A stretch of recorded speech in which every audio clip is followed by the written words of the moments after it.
ኪራዬ ከዚህ በኋላ ቃል ገባላ ጽናትዬን በቃ አላስቸግርሽም፣ ያለፈውን ነገር አላነሳብሽም፣ ይበቃናል፣ ያሳለፍነውን ነገር እንግዲህ ትዝታ ሆኖ ይቀራል እና ከዚህ በኋላ ስለምንም ነገር እንድትጨነቂ አልፈልግም ሲላት አለች። አዎ ይሄን አይደል እንዴ የምትፈልጊው? ይሄን ነው ስሜትሽን አሟልቼልሻለሁ፣ እንግዲህ ፍላጎትሽን አሟልቼልሻለሁ ብሎ ኩም አደረጋት። ጽናትዬ እንግዲህ ምንም ቢሆን ለአባትሽና ለጋሽም ቃል እንኳ ብትገቢ ነገር ግን የምታፈቅሪውንና የምትወጂውን ልጅ በገዛ እጅሽ ነው ያጣሹ ማለት ነው። ጽናቱን ይስጥሽ። ሄኖክ በጣም ቀበጥና የእውነት የወጣ ባህሪ ነው የሚያሳየው።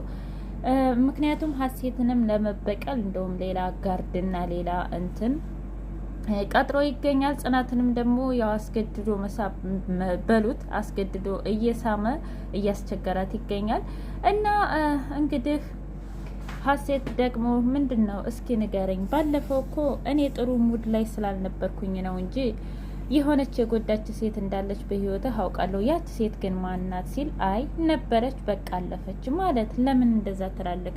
የእውነት ብታዋየኝና ብትነግረኝ እኮ እካፈልልህ ነበር። ሰላም ውድና የተከበራችሁ የቻናሌ ቤተሰቦች እንዴት ናችሁ? ሁሉ ሰላም፣ ሁሉ መልካም። እኔ እግዚአብሔር የተመሰገነ ይሁን ሰላም ነኝ። ለዚህ ቻናል አዲስ የሆናችሁ ሰብስክራይብ በማድረግ ቤተሰብ ይሁኑ። ነባር ቤተሰቦች ደግሞ ስለምትከታተሉኝ ከልብ አመሰግናለሁ። ጽናት ድራማ እንደቀጠለ ይገኛል። ምሩዬና ናሆሚ ፍቅራቸውን እየኮመኮሙ ነው። እግሯን እያሻሻት ታውቃለህ። ከዚህ በፊት የእውነትም አምርረህ ሂደህ በነበረ ይህንን ይመስል እንክብካቤ ይህንን ይመስል ፍቅር አምልጦኝ ነበረ እና እኔም ሁሌ በጸጸት ትንገበገብ ውያድር ነበረ እያለች ታወራዋለች። እሱ ደግሞ ታውቂያለሽ ከመልክም መልክ ከጸባይም ጸባይ አድሎ እኮ ነው የሰጠኝ። በተለይ ደግሞ እናቴን ባስተዋውቅሽ ማለት እናቴ ወይ እኔ እንደውም ልጇ መሆኗን ሁሉ ነው የምትረሳኝ። በጣም ነው የምትወድሽ ማለት አይ አትወድሽም ነው የምልሽ እያለ ሲቀልድባት ነበር። እረ ትወድሻለኝ፣ አዎ በጣም ደስ ይላል ፍቅራችን እያሉ እያወሩ ነበረ። ታውቃለህ ግን እኔ ብሞትስ አለችው። ለምን እንደዚህ ታወሪያለሽ ምሩ? አሁን በዚህ ሰዓት ይሄ ይወራል እንዴ? ናሆሚ ይሄን እኮ መጀመሪያ አውርተንበታል። እኔ አንድ ነገር ከሆንኩኝ ህይወትን እንደምትቀጥል እሱማው ግን ደግሞ አሁን ላይ እስኪ ንገሪኝ፣ ምንም እንኳ እንዳገኘሁሽ ላጣሽም አልፈልግም። ሲቀጥል ፈጣሪ አለ በእኛ መካከል፣ የፍቅር አምላክ እድሜ ይጨምርልናል። ታውቂያለሽ እንደውም ከኔ እድሜ ላይ ጨምሮ ላንቺ ቢሰጥሽ አላት። አይ በቃ ተውሽ። ታውቃለህ ምናልባትም እኮ ስለምንዋደድ ስለምንፈቀር እድሜ ይሰጠን ይሆናል፣ እኔም ላንተ ሲል እድሜ ይሰጠኝ ይሆናል አለች። አሚን እድሜ ይስጥሽ ምሩዬ ማለት ነው። ሰንዬ እንግዲህ የአለቆች አለቃ የውበቹ የመከር ምክር ያው እሷ ወንድ ልጅ አልጠጋም እያለች እንትን ብትልም ምክር እየሰጠቻቸው ነው። እንዴ እኔ ሱሶንኩብሽ እንዴ እያለች ከምሩ ጋር እያወራች ነበር። አንቺ ትቀልጃለሽ አይደል? እልቅስ እንደምንም ብለን ጽናትንና ኪራን ማቀራረብ አለብን ማለቴ ጽናትም ቢሆን ይሄንን ነገሯን ለኪራ በትክክል ነግራው ሁሉም ነገር መፈታት አለበት እያለች ነበር። እንዴ ማለት ኧረ ተይ የማይሆነውን እና ታዲያ እያየናቸው እኮ ሁለቱንም ልናጣቸው ነው። ኪራም አይፈረድበትም እውነት ለመናገር ጽናትም እንደዛው። በቃ ለማንኛውም ፈጣሪ ያውቃል። ኪራዬ ጽናትዬና ምሩዬ እያወሩ ከዛም በኋላ ውጭ አሳደረኝ ትላታለች። ምን ቆይ አንቺ ልጅ ግን ዛሬ ውጭ ካሳደረሽ ነገ ምን እንደሚያደርግሽ ታውቂያለሽ? አይ ምሩ ሰክሮ እኮ ነው። አንቺ ደግሞ ሁሌ ሰክሮ ነው ማለት እሺ ዛሬ ሰከረ ነገ እንደማይሰክር አንቺ በምን እርግጠኛ ሆንሽ? አይ እንደዛም አይሆንም እየተባባሉ መጣ ናሆሚ። እሺ እንዴት ነሽ? ሰላም ነው? ሰላምታውን ካቀረበ በኋላ ምንድነው እያወራችሁ ነበር ሚስጥር? ቆይ አንቺማ እኔና ምሩ ፍቅረኛሞች ከሆን በኋላ ራቅ ራቅ ብለሽኛል። ሚስጥር የምታወሪው ለምሩና ለሰኒ ሆኗል። እኔን ራቅሺ ማለት ነው? ተውሺ ማለት ነው? አረ እንደዛ አይደለም ናሆሚ። ደግሞ አንተ እኮ የጥንት ጧት ነህ። ከነሱ በፊት አንተን ነው የማውቅህ። ምርጥ ጓደኛዬ፣ ምርጥ ወንድሜ ነህ አለችው። እሱ ደግሞ አይ አይመስለኝም። እና ለምንድን ነው ሚስጥር የምትደብቅኝ? አሁንስ ለምን እኔ ስመጣ ዝም አላችሁ አለ። አይ እንደዛ እኮ አይደለም። እስኪ አባቴ ይሙት ብለሽ ማይልኝ ሲል አራ አይ እንደሱማ ሲል ምሩ ተነሳችና ኪራ እኮ ውጭ አሳድሯት ነው። ምን? በጣም ተናዶ እሳት ጎርሶ እሳት ለብሶ ሄደ። አንተ ግን ምን አይነት ሰው ነህ? አመኘህ ነበረ ለአንተ አደራ መስጠቴ እያለ በጣም ተናደደበት። እባክህ ተረጋጋ።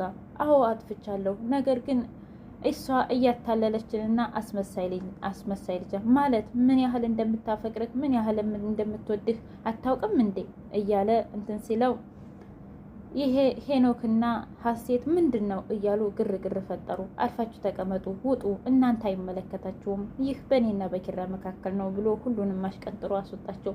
ከዛ ሄኖክ የወሬ ጥማት ግን ምን ሆነው ነው? ምንድን ነው? ቆይ አንተ እኔ ወሬ አልወድም እያልክ ስታሽቀብጥ አልነበር እንዴ? ወንዳ ወንድ አትሆንም? እስኪ ንገረኝ እየተባባሉ ባሽሙር ይሰዳደባሉ።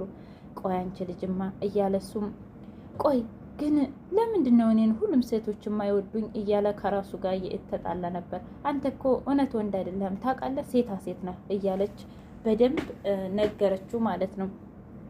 ከዛም በኋላ ኪራና ናሆሜ በቃ እኔ ከዚህ በኋላ አፍላፊ ቃላት መነጋገር አልፈልግም እያሉ ሲያወሩ ጽናት መጣች። አረ ወይኔ አንተዬ እንዱ በምንድን ነው የመጣኸው እንዴ? ደከመኝ እኮ አለች። ይኸው እሱ አሁን እንኳ የመጣችው ለእኔ ሳይሆን ላንተ ነው፣ አጉል ነገር እንዳልናገርህ ብላ እንዱ ምን አይነት ሰው ነህ? በቃ ነው የወጣሁ ብሎ ሄደ። ምሩም ተከትላ መጣች።